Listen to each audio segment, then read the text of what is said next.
In leadership, we often hear the phrase holding people accountable. That feels negative to me a little bit, and I wonder how we can include an environment or create an environment that helps people be accountable or want to take accountability, rather than us feeling like we have to hold them accountable. Okay. I'm going to give another homey little illustration here.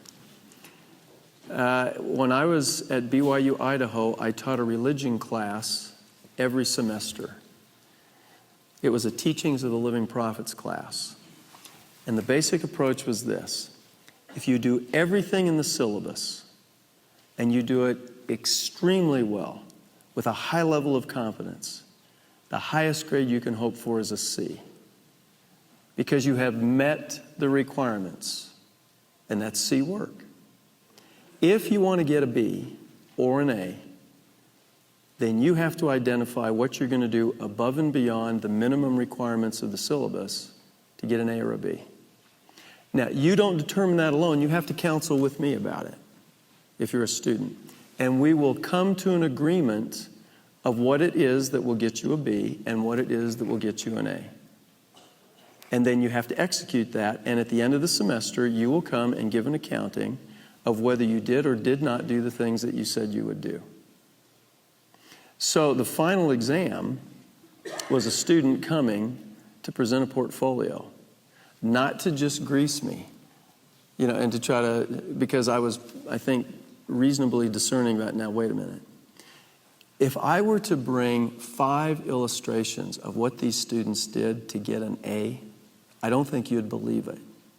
You never could have imposed upon them an assignment that they would have done at the level at which they performed. It was unbelievable. I'll just give you one. One student took every single talk in General Conference ever given by President Gordon B. Hinckley and identified the major themes, and then prepared materials that would be used in a future family related to the themes as taught by President Hinckley. A second one. Now, do you have any idea how many? This is above and beyond regular assignments in the class. To read all those, to find them, to categorize them, to identify themes, it's unbelievable. Another student said, I'm going to take a look at the first messages, the transcript of first messages by all of the members of the 12 in the First Presidency from such and such a time, to identify both the reactions of these men when they are called and the themes across generations. Now, you ought to read these. This was common when they did it themselves and they held themselves accountable.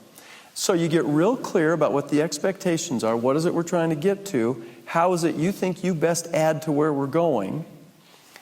Now, let's make sure we're in agreement on this. And you will come and render a judgment on how well you did. The Book of Mormon teaches that the judgment is a self-judgment. We're not going to have the Savior tell us where we go. We're going to know. Well, there's a principle in that applies to what happens in an organization, but we're not very good at getting clear. All the stuff on the front end is hard. You got to get that pretty clear about what the expectations are and the parameters, and then let them be anxiously engaged in a good cause and bring to pass much righteousness, for the power is in them wherein they are agents unto themselves. Did that make any sense? Yes, thank you very much. Great question. Thank you.